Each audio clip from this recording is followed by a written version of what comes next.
Salut, bonjour les amis, c'est Jerry Baba. On se retrouve aujourd'hui pour un nouvel instant VAP. Et aujourd'hui, on va parler du Valerian, ce petit pod de chez UL. Vous savez quoi? Je vous en parle maintenant.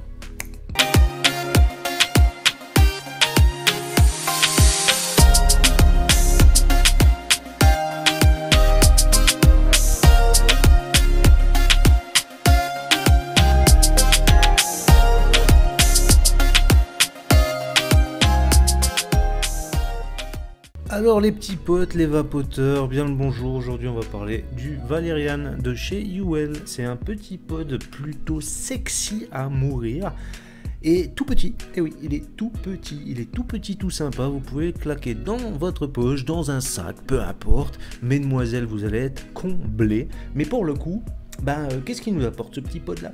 Alors le petit pod il est constitué déjà d'un bouton fire très classique, d'un petit indicateur ici en bas qui va vous montrer en fait la batterie, la puissance qui vous reste. Je vais vous montrer tout de suite d'ailleurs. Voilà, comme vous pouvez le voir, ça s'allume en vert, ça veut dire que il y a plein de batteries dedans. Ici en haut vous avez le petit airflow tout rikiki. Vous avez ensuite, derrière il n'y a plus rien, hein, c'est vide. Vous avez ensuite le petit pod, voilà, qui est ici. Vous pouvez en acheter plusieurs bien évidemment et le changer si vous le souhaitez. La coil va se claquer ici en bas et s'insérer tranquillement. Il a deux points positifs négatifs qui vont se mettre à l'intérieur également. Vous avez un tout petit drip tip ainsi que ici la petite embouchure pour le réservoir. C'est fait en caoutchouc, rien de particulier. C'est du bon matos, ça, il n'y a rien à dire. Ah, ici également, vous avez le réglage d'airflow. Pour information, réglage d'airflow, ici, vous pouvez l'agrandir, le rétrécir, le faire en très restrictif ou plus ouvert. Alors, entre nous, ce petit Valerian, c'est pas non plus pour faire du gros DL. Il est conseillé préférément en MTL, donc en indirect. Pour le coup, je suis pas du tout indirect. Je suis plutôt direct, donc j'ai tendance à faire du DL. Comme vous le savez, si vous me regardez en général, j'aime bien faire du gros cloud. Alors on va voir ce que ça vaut, ce Valerian. Vous êtes prêts? Parti.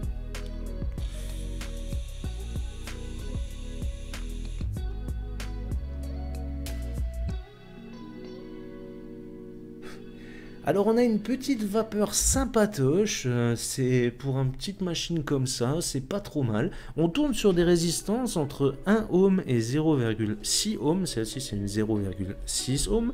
On tourne sur une batterie de 1260 mAh.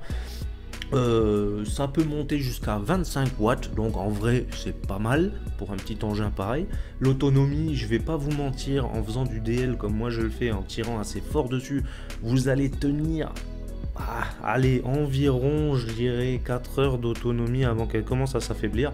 Vous pouvez néanmoins la brancher au secteur puisque c'est une batterie intégrée, pas d'à-coup dedans, donc pour le coup il n'y a pas le choix, il faut la brancher au secteur, même si vous le savez, je ne suis pas partisan de cela. Les amis, avant de faire un petit cloud, n'oubliez pas, bien évidemment, si ça vous plaît, de me lâcher un petit pouce bleu du bonheur, bien évidemment, de vous abonner et de cocher la cloche pour ne rien manquer des prochains instants VAP. Et oui, on va ensemble, les chasseurs. Et vous savez quoi, on va aller chasser un nuage ensemble maintenant.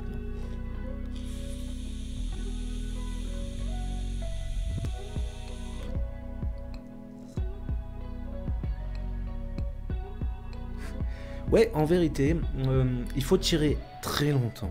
Très longtemps, vous l'avez vu, je suis presque sur 5, 6, 7 secondes là de tirage intense. Il faut éviter le dry hit. Ça c'est toujours un truc, le dry hit, on peut l'avoir même à 25 watts ou moins, alors tirer longtemps forcément. Le petit point négatif c'est que en fait le drip tip ici je le trouve, même s'il est en plastique, je le trouve assez limité, il est déjà très restrictif. En plus de ça il chauffe à fond, alors comme dit c'est plutôt pour du MTL, le DL ça sera on passe le chemin les copains, on va voir ailleurs, mais pour le coup je vous l'avoue franchement, ça fait encore une bonne vape, hein. Je vais vous dire ce qui est, allez on en refait un.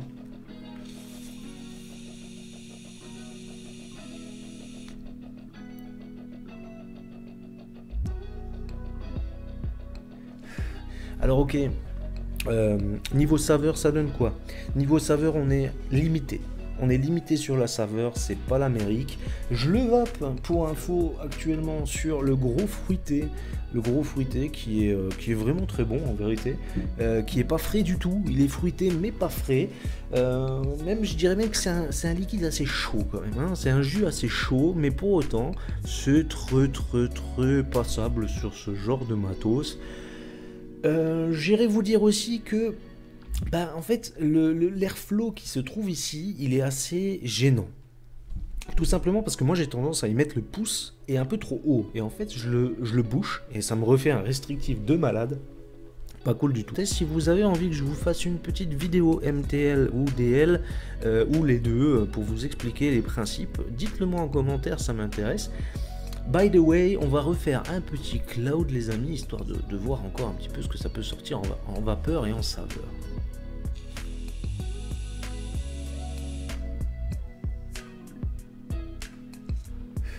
Ok, la saveur c'est pas mal, mais c'est pas ça du tout. Entre nous soit dit, ça vaut pas maintenant un gros sub-home de chez GeekVap ou alors d'autres marques, voire éventuellement un Falcon King. Mais ça fera très bien l'affaire en sortie, en soirée ou quand vous pouvez pas prendre votre gros matos avec. Donc pour le coup, il est joli, il est esthétique, il est beau, il est sexy. Pour vous mesdames, c'est impeccable. Pour vous messieurs qui n'avez pas trop le temps, peut-être pas ce modèle là parce que ça fait un peu bling bling à mon sens, il faut prendre quelque chose d'un peu plus sobre, mais pour mesdames, je trouve que c'est vraiment topissime. Alors écoutez les amis, ça vaut 30 €. À mon sens, pour 30 €, vous pouvez avoir une drague, vous pouvez avoir une Velocity par exemple, qui feront beaucoup mieux l'affaire encore que ce pod. Je le trouve un peu trop bling bling et quand même cher pour la peine, mais c'est pratique. Voilà, on va dire ça comme ça, c'est pratique. Les copains, sur ce, je vous laisse, je vous fais un petit nuage, je vous fais plein de bisous. N'hésitez pas, bien évidemment, à aller voir la playlist pour d'autres instants vape. Je vous embrasse, restez en bonne santé. Ciao.